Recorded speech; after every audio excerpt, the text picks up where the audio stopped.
The presence of flowers and flowering plant have been linked to the positive effect on mental health and well-being. They can reduce stress, improve mood and create a sense of tranquility in both indoor and outdoor space.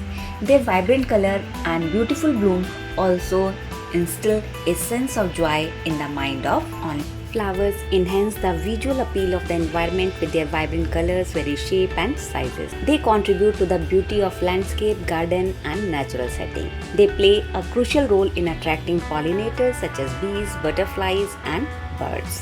So in this video we have picked permanent flowering plant that bloom continuously even in the scorching heat of May and June.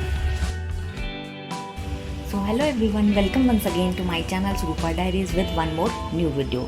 Friends, in this video we are going to share 15 most beautiful permanent summer flowering plants that continuously bloom in the scorching heat of May and June. So let's start the video and see what these flowering plants are.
So guys, that's all for today. We sincerely hope you like this video. Please like, share and subscribe to my channel for more new videos. Thanks once again. Have a nice day.